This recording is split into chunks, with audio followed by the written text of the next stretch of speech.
अस्सलाम वालेकुम and welcome to my channel. आज की हमारी जो वीडियो है वो इटली में admission process, documents requirements, visa process, इन सब चीज़ों के बारे में हम बात करेंगे इस वीडियो में। जो स्टूडेंट हमें ज्वाइन कर रहे हैं उनका नाम आफ्ताब अहमद है। वो इटली में है इस वक्त और मास्टर कर रहे हैं ह्यूमन रिसोर्सेज में। तो वो पूरे के पूरे प्रोसेस से ऑलरेडी पूरे गुजर चुके हैं, तो हमें स्टेप बाय स्टेप गाइड करेंगे। तो जो स्टूडेंट इटली में अप्लाई करना चाहते हैं तो ये वीडियो उनके लिए काफ़ी हेल्पफुल होगी। अस्सलाम वालेकुम सर। जी, वालेकुम अस्सलाम। कैसे हैं सर आप? मैं ठीक, आप बताएं। अल्लाह का लाख लाख शुक्र। अच्छा सर, आप हमें अपना स्टूडेंट कार्ड, रेजिडेंस परमिट, जो भी आप दिखाना चाहें सर। मेरा स्टूडेंट कार्ड, ये मेरा स्टूडेंट कार्ड है। ओके, अच्छा ये स्टूडेंट कार्ड, ओके। ठीक है सर, हम लोग स्टार्ट करते हैं इटली से। इसमें जो सबसे मेन चीज होती है, स्टूडेंट्स जो इटली में अप्लाई करना चाह रहे होते हैं वो अप्लाई करने से पहले एक ही क्वेश्चन पूछते हैं कि वहाँ पर एजुकेशन फ्री है या नहीं है। फिर से पूछिएगा ज़रा सवाल, मैं समझा नहीं आपका सवाल। स्टूडेंट जैसे कि हम सब ज्यादातर उसी जगह पे अप्लाई करते हैं जहां हमें या तो स्कॉलरशिप मिल रही हो या फिर फ्री एजुकेशन हो। तो इटली में हम्म। क्या बेनिफिट है, यहाँ पे स्कॉलरशिप दी जाती है या फ्री एजुकेशन है? हाँ जी, इटली में जो है फ्री एजुकेशन भी कह सकते हैं और स्कॉलरशिप, मतलब most of the time scholarship ही होती है। Free education in a sense के एजुकेशन फ्री है, इतनी कोई ज़्यादा कोई खास फीस नहीं होती। सिर्फ टैक्स पे करना पड़ता है, वो भी पर ईयर 150 यूरोस के करीब। तो पिछले साल जब मैं आया था तब 1 यूरो 200 रुपीज पाकिस्तानी के इक्वल था। अभी 215 220, तो ये पैसे एक्सचेंज डिफरेंट होते रहते हैं। तो अभी भी वही सेम 156 यूरोस आपने सिर्फ टैक्स ही देना होता है, अगर स्कॉलरशिप नहीं भी है तो। और अगर आप अपना यहाँ पे बोर्डिंग वगैरह का खर्चा खुद कर सकते हैं तो वो फ्री एजुकेशन ही एक हिसाब से हो सकती है। और स्कॉलरशिप भी होती है इटली में, जिसमें आपको पिछले साल तक तकरीबन 5,200 यूरो पर ईयर के देते थे, और अभी इन्होंने बढ़ा के वो 7,000 यूरो के करीब कर दिए हैं। जिसमें हम्म। आपका फूड आ जाता है, आपके आप अपने इजीली उन पैसों में से अपने रहने के अखराजात पूरे कर सकते हैं, और थोड़ा बहुत उसमें से थोड़ा बहुत सेव भी कर सकते हैं। तो हम्म। फ्री एजुकेशन भी कह सकते हैं और क्या कहते हैं, स्कॉलरशिप भी कह सकते हैं। इटली में आपको दोनों चीजें ही हैं। ठीक है। अच्छा सर, जो स्टूडेंट इटली में अप्लाई करना चाहते हैं वो सबसे पहले उनका पहला स्टेप क्या होगा, वो किस तरह से अप्लाई करेंगे और कोर्स फाइंड करेंगे अपने? अच्छा, सीन ये है कि सबसे पहला जो स्टेप होता है वो आपने यूनिवर्सिटी में अप्लाई करना होता है एडमिशन के लिए। तो सबसे पहले आपने यूनिवर्सिटी में अप्लाई किया, एडमिशन लेटर आपके पास आ गया। उसके बाद फिर जो है ना, आपने एक वेबसाइट है इनकी, universitaly.it, उसके थ्रू आपने अपनी प्री इनरोलमेंट जो है ना समरी बनानी होती है, उसमें अप्लाई करना होता है। वो प्री इनरोलमेंट समरी आ जाती है, फिर आपने अपने सारे डॉक्यूमेंट्स जैसे आपकी मैट्रिक की मार्कशीट और सर्टिफिकेट, इंटर की मार्कशीट और सर्टिफिकेट, और आपकी यूनिवर्सिटी, अगर आप मास्टर्स के लिए अप्लाई कर रहे हैं तो यूनिवर्सिटी की मार्कशीट और सर्टिफिकेट, ये सारे अपने डॉक्यूमेंट्स HEC से वेरीफाई करवाने होते हैं। इसके अलावा मिनिस्ट्री ऑफ फॉरेन अफेयर्स से जो अटेस्ट करवाने पड़ते हैं। तो ये सारे डॉक्यूमेंट्स के साथ आप ये वीज़ा का बाद में इशू होता है, लेकिन सबसे पहला स्टेप आपने एडमिशन सिक्योर करना होता है किसी भी यूनिवर्सिटी में, जो आपकी जहाँ जहाँ पे आपका डिजायर्ड कोर्स पढ़ाया जा रहा हो। ओके। अच्छा, नहीं, ये जो इंटेक्स होते हैं आप हमें इंटेक्स के हवाले से बताएंगे कि इटली में कब कब इंटेक ओपन होते हैं और किस किस तरह से हम लोग अप्लाई करते होते हैं? अच्छा, मोस्ट ऑफ द यूनिवर्सिटीज में एक ही इनटेक होता है इटली में इंटरनेशनल स्टूडेंट्स के लिए। वैसे तो दो होते हैं, लेकिन इंटरनेशनल स्टूडेंट्स के लिए ज़्यादातर 90% यूनिवर्सिटीज में एक ही इनटेक होता है, सितंबर इनटेक, जिसकी एडमिशन दिसंबर या जनवरी से स्टार्ट हो जाती हैं। लेकिन कुछ यूनिवर्सिटीज ऐसी हैं, इंजीनियरिंग या डिफरेंट यूनिवर्सिटीज, वहाँ पे दो इनटेक होते हैं, सितंबर इनटेक और फरवरी इनटेक। लेकिन 90% स्टूडेंट्स सितंबर इनटेक में ही आ रहे होते हैं इटली। ओके, मतलब कि मोस्ट स्टूडेंट सितंबर इंटेक में ही अप्लाई कर रहे होते हैं। तो वो हाँ जी, जो सेकंड इनटेक होता है वो इटालियंस के लिए होता है ज्यादातर यूनिवर्सिटीज में। और इनके कब एडमिशन ओपन होते हैं सितंबर इंटेक के लिए? दिसंबर से यहाँ पे कोई सेंट्रलाइज सिस्टम नहीं है, तो हर यूनिवर्सिटी का अपना सिस्टम है। दिसंबर से स्टार्ट हो जाता है, फिर किसी यूनिवर्सिटी का दिसंबर से लेकर जुलाई अगस्त तक चल रहे होते हैं, किसी के एक ही महीने में होते हैं, फेब से मार्च तक, किसी के मार्च से अप्रैल तक। हर यूनिवर्सिटी का अपना एक सिस्टम है। ओके। तो अच्छा। नॉर्मल अगर किसी ने स्टार्ट करना है अप्लाई करना, तो वो दिसंबर से अपनी प्रिपरेशन शुरू कर दे। अच्छा, जो जैसे अब कुछ कंट्रीज का, जैसे कि अगर हम जर्मनी की बात करें, नॉर्वे की, तो हमें वहां पर ये होता है कि एक ही वेबसाइट से हम अपने कोर्स फाइंड आउट कर लेते हैं कि इसी यूनिवर्सिटी में हमारे कोर्स ऑफर हो रहे हैं, ये रिक्वायरमेंट्स है हम्म। और ये डेडलाइन है। इटली का भी कोई इस तरह का सेंट्रलाइज सिस्टम है जहां पर हम लोग अप्लाई कर कोर्स फाइंड आउट कर सकते हैं? Just for the information, Italy का सेंट्रलाइज सिस्टम मैंने पहले भी बताया ऐसा नहीं है, लेकिन एक वेबसाइट है जहाँ से आप अपने कोर्सेज सर्च कर सकते हो और यूनिवर्सिटीज की वेबसाइट्स मिल सकती हैं। वो इनकी एजुकेशन की मिनिस्ट्री की वेबसाइट है, यूनिवर्सिटाली, universeitaly.it। उस वेबसाइट के थ्रू आप अपने डिजायर्ड कोर्सेज और कौन सी यूनिवर्सिटी में पढ़ाया जा रहा है, लेकिन अप्लाई आप उस यूनिवर्सिटी की वेबसाइट पे जाके करोगे। डेडलाइन वगैरह सब कुछ वो यूनिवर्सिटी की वेबसाइट पे होगा। ऐसा कोई सेंट्रलाइज सिस्टम नहीं है कि आप एक ही वेबसाइट से हर जगह अप्लाई करो। हम्म। मतलब कि इसमें हमें one by one he university के अंदर जाके रिक्वायरमेंट सब चीजें हमें देखनी पड़ेंगी? हाँ जी, बिल्कुल, हर किसी की डिफरेंट रिक्वायरमेंट वो आपको यूनिवर्सिटी की वेबसाइट पे जाके ही हर पर्टिकुलर कोर्स की डिफरेंट से मतलब डिफरेंट तरीके से देखनी पड़ती है। हम्म। आप हमें आइल्स के हवाले से बताएंगे क्या इटली के अंदर आइल्स रिक्वायर्ड होता है? अ, मेरा ख्याल है कि आइल्स रिक्वायर कहीं होता है कहीं नहीं होता, वो भी अगेन डिपेंड करता है यूनिवर्सिटी पे और वीज़ा पॉलिसीज पे, क्योंकि हर साल वीज़ा पॉलिसीज चेंज होती हैं। तो मेरे साथ बहुत सारे ऐसे स्टूडेंट्स हैं जो विदाउट आइल्स के आ गए हैं इटली, और मैं खुद आइल्स करके आया हूँ। ओके। तो मैं ये सब स्टूडेंट्स को सजेस्ट करूंगा कि अपना मौका हाथ से ना जाने दें, आइल्स कर लें, क्योंकि आइल्स कोई मुश्किल बात है नहीं। तो 6 या 6.5 आइल्स में लेना कोई बड़ा वो नहीं है, आराम से आप सब कर सकते हैं। तो मैं ना भी करें फिर भी चांसेस हैं, ऐसा नहीं है कि आइल्स नहीं जाना बिल्कुल बहुत ज़रूरी है, लेकिन मैं सबको यही सजेस्ट करता हूँ कि आइल्स कर लें तो बेहतर है। ठीक है, मतलब बेसिक डॉक्यूमेंट जो हमारे हो गए हैं, जैसे अभी आप बता रहे थे सितंबर इनटेक ही होते हैं इंटरनेशनल स्टूडेंट्स के लिए, दिसंबर में एडमिशन ओपन हम्म। हो जाएंगे, लेकिन स्टूडेंट्स जो हैं वो वन बाय वन यूनिवर्सिटी में जाके सर्च कर लें कि इसकी यूनिवर्सिटी की क्या क्या डेडलाइन है। और आपकी मैट्रिक बिल्कुल होगी बिल्कुल। और एफएससी होगी या आईपीसी से अटेस्ट करवा लें, एचएससी से आपकी हम्म। बैचलर की डिग्री बिल्कुल ट्रांसक्रिप्ट, और मुफा से भी आप लोग ये सब अटेस्टेशन करवा लें। इसके बिल्कुल, ये साथ तीनों आप। चीजें ओके।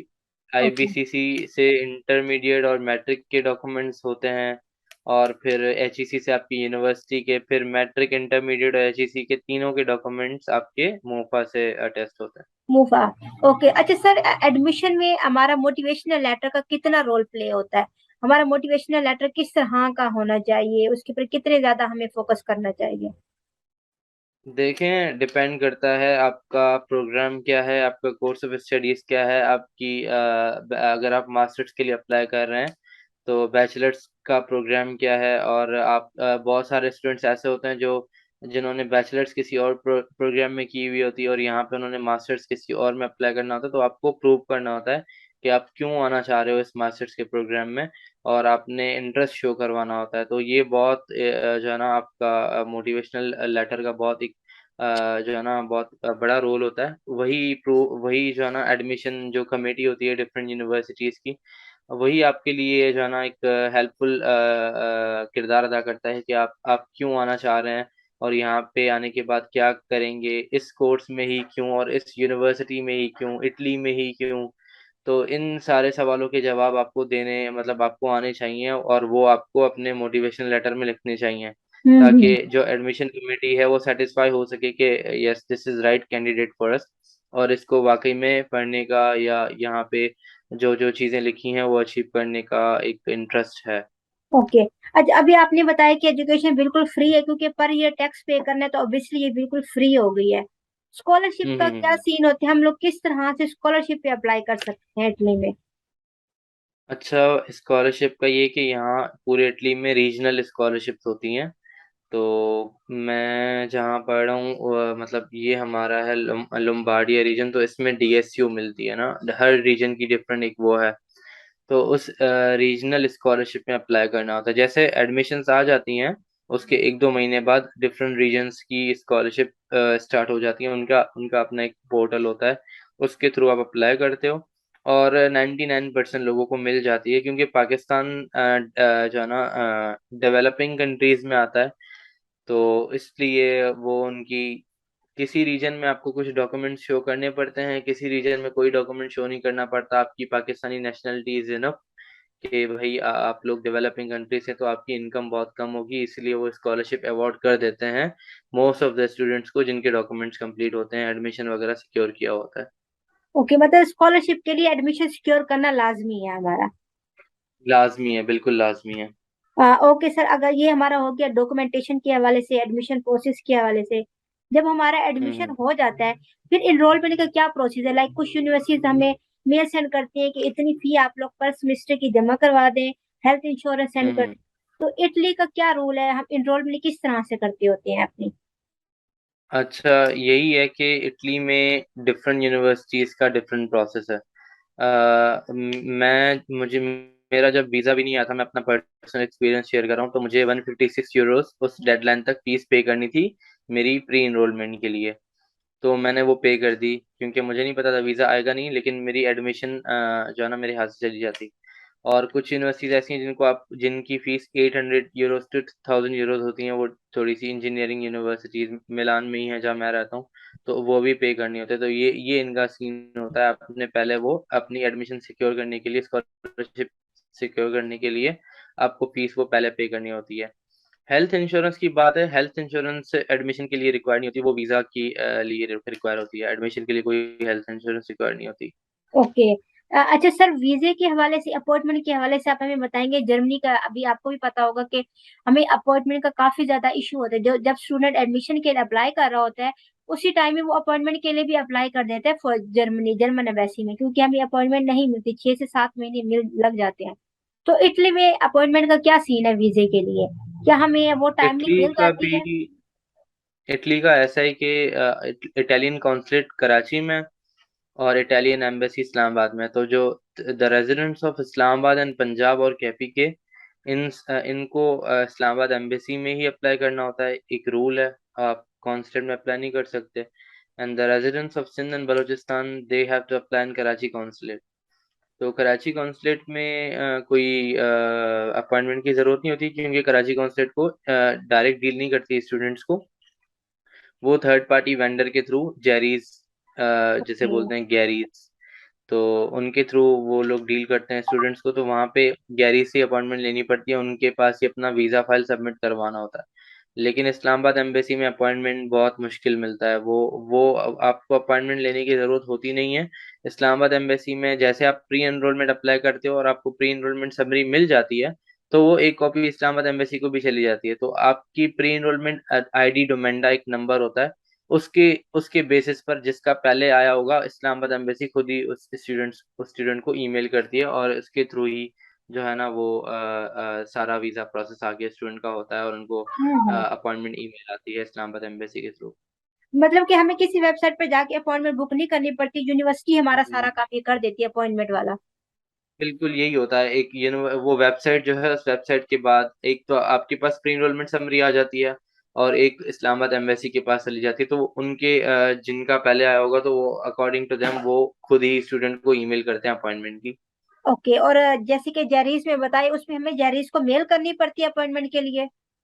नहीं, उनकी वेबसाइट के थ्रू अपॉइंटमेंट मिल जाती है अगर अवेलेबल होती है तो। ओके, उस वेबसाइट का नेम बताएंगे, वीएफएस ग्लोबल या कोई और नाम है उसका? वीएफएस ग्लोबल, जी बिल्कुल, ऐसे ही वीएफएस ग्लोबल के नाम से ही है। अच्छा ठीक है। ओके सर, हमें डॉक्यूमेंट्स के हवाले से बताएंगे कि वीजा रिक्वायरमेंट के लिए क्या क्या डॉक्यूमेंट्स हमें चाहिए होती हैं? बैंक स्टेटमेंट या कोई ब्लॉक अकाउंट का भी सीन होता है?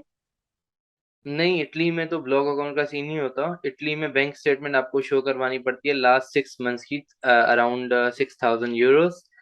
तो वो मेंटेन रखने होते हैं। अलोंग विद दैट आपको एफबीआर के टैक्स रिटर्न शो करवाने पड़ते हैं, जो भी आपका स्पॉन्सर हो। और स्पॉन्सर सिर्फ ब्लड रिलेशन ही हो सकता है, जैसे आपका सिस्टर या आपकी सिस्टर या ब्रदर, या जो है ना आपका मदर फादर, और यही, या आपका स्पाउस में भी। तो इनके अलावा और कोई भी स्पॉन्सर नहीं हो सकता। और इन जो आपका स्पॉन्सर होगा उनकी सैलरी स्लिप्स, मैं फाइनेंशियल डॉक्यूमेंट्स पहले बता देता हूँ। तो फाइनेंशियल डॉक्यूमेंट्स में से जो आपका स्पॉन्सर होगा उनकी सैलरी स्लिप्स, उनके टैक्स रिटर्न्स 2 सालों के, पिछले 2 सालों के, और उनकी बैंक स्टेटमेंट जो मेंटेन की हुई हो। इसके अलावा बैंक मेंटेनेंस सर्टिफिकेट आता है, अकाउंट मेंटेनेंस सर्टिफिकेट, वो हुआ हो कि कितने सालों से अकाउंट चल रहा है और सही है या नहीं। ये इस तरह के कुछ फाइनेंशियल डॉक्यूमेंट्स होते हैं। और अगर जॉब वगैरह है तो job job order order offer letter या इस टाइप की कुछ जो भी चीज़ें लगा सकते हैं आप लगाएं। बाकी जो एकेडमिक डॉक्यूमेंट्स में वही मैट्रिक इंटर की मार्कशीट सर्टिफिकेट्स और आपकी यूनिवर्सिटी की मार्कशीट सर्टिफिकेट वो सारे आईबीसीसी एचईसी और मूफा से अटेस्ट किए हुए हों। हम्म। इसके अलावा मेरा ख्याल है आपका एडमिशन लेटर अटैच करना होता है वीज़ा के लिए, आपका प्री एनरोलमेंट समरी अटैच करनी होती है, और आपका पासपोर्ट और पासपोर्ट की कॉपीज वगैरह, आपकी photographs. Most of the time यही चीज़ें होती हैं। मैं शायद एक दो मिस कर रहा हूँ, लेकिन मोस्ट ऑफ द टाइम यही चीज़ें होती हैं। मतलब बेसिक यही हो गए हमारे, जो भी आपने बेसिक, बिल्कुल बताया। बिल्कुल बिल्कुल यही होती हैं। हाँ और जी। अब मोस्टली हर जगह पे बेसिक यही, आपकी इंटर होगी, मैट्रिक होगी, एफएससी की, सॉरी हम्म। उसकी बैचलर की। और बैंक स्टेट में जो मेन चीज हमारी होती है वो प्रॉब्लमेटिक ज्यादा बन जाती है, उसमें वो उन्होंने ऑलरेडी एक्सप्लेन कर दिए कि किस तरह से होती है। अच्छा सर, हाँ जी। इस्लामाबाद एम्बेसी में कोई इंटरव्यू भी होता है जब आप लोग ऑन दी अपॉइंटमेंट, या आप लोग जब जाते होते हैं तो वो आपसे कोई इंटरव्यू भी लेते होते हैं, या फिर जस्ट आपके डॉक्यूमेंट जमा कर लेते होते हैं? नहीं, बिल्कुल इस्लामाबाद एम्बेसी में इंटरव्यू होता है। इस्लामाबाद एम्बेसी में इंटरव्यू होता है, उसके बेस पे ही आपको वीज़ा मिलता है। तो इस्लामाबाद एम्बेसी में they might ask you some question in Italian also. तो ओके। आपकी इटालियन थोड़ी बहुत जो है ना सही होनी चाहिए अगर आप इस्लामाबाद एम्बेसी से अप्लाई कर रहे हैं तो। क्योंकि मैंने कुछ स्टूडेंट्स को देखा है डिफरेंट पोस्ट, फेसबुक पोस्ट और मीडिया वगैरह पे, तो they ask some questions in Italian also. तो आपकी ओके। इटालियन थोड़ी बहुत सही होनी चाहिए हम्म। अगर आप इस्लामाबाद एम्बेसी से अप्लाई करना चाह रहे हैं। अलबत्ता जैलीस वाला जो होता है उसमें आपका बस इंटरव्यू बाय फोन हो जाता है, या फिर लेते ही नहीं है interview? Most of the times नहीं होता, लेकिन उनको कोई चीज़ ज़रूरत होती है तो वो कॉन्सुलेट या तो आपको बाय फोन इंटरव्यू कर लेती है, या तो आपको कॉल करते हैं कि आप कॉन्सुलेट आ जाएं। लेकिन most of hmm. The time नहीं होता इंटरव्यू कॉन्सुलेट से। ओके सर, ये हमारा वीजे का हो गया सारा का सारा। अब हम हम्म। वर्क परमिट की तरह मूव करेंगे। जब आप इटली में पहुंच गए थे तो आपने रेजिडेंस परमिट किस तरह से आपने लिया, और वहां पे जॉब अपॉर्चुनिटीज का क्या सीन है, किस किस तरह की जॉब्स अवेलेबल होती हैं? वर्क परमिट तो आपको फिलहाल नहीं मिलता, आप जब तक अपनी डिग्री कंप्लीट करते हो। डिग्री कंप्लीट करने के बाद आपको जो है ना post study work search permit मिलता है 1 साल का। 1 साल तक आप आपको अलाउ करते हैं कि आप जॉब ढूंढो। अगर आपने वो जॉब सिक्योर कर ली इटली में, कोई भी अपने डिग्री से रिलेटेड या कोई भी और जॉब जिसमें आपको कॉन्ट्रैक्ट मिले लीगल वे से, तो फिर आप वर्क परमिट अप्लाई कर सकते हो। तो ड्यूरिंग आपको डिग्री नहीं का काम अलाउ होता वहां पर, पार्ट टाइम जॉब? नहीं, ड्यूरिंग डिग्री आप काम कर सकते हैं, part time 20 hours a week कर सकते हैं। लेकिन उसमें इतनी कोई खास जॉब्स अवेलेबल नहीं होती, क्योंकि हम नॉन इटालियन मतलब नेटिव्स नहीं है, इटालियन लैंग्वेज नहीं आती हमें। तो जिनको इटालियन आती है उनके लिए तो बहुत ज़्यादा अपॉर्चुनिटीज़ हैं। लेकिन हम्म। जिनको लैंग्वेज नहीं आती तो उनके लिए बहुत मुश्किल हो जाता है। तो फिर पार्ट टाइम जॉब में आप यही कर सकते हो, डिलीवरी जॉब्स कर सकते हो आप।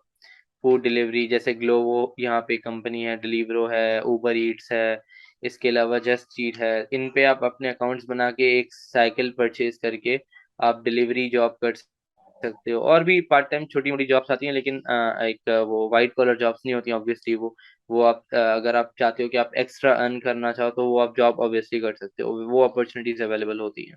Okay sir, thank you so much sir. ये कंप्लीट इटली का प्रोसीजर और आपको डॉक्यूमेंट्स वगैरह बता दिए हैं। तो दिसंबर में ओपन हो रही है एडमिशन, जो लोग इटली में अप्लाई करना चाहते हैं वो लोग अप्लाई करें।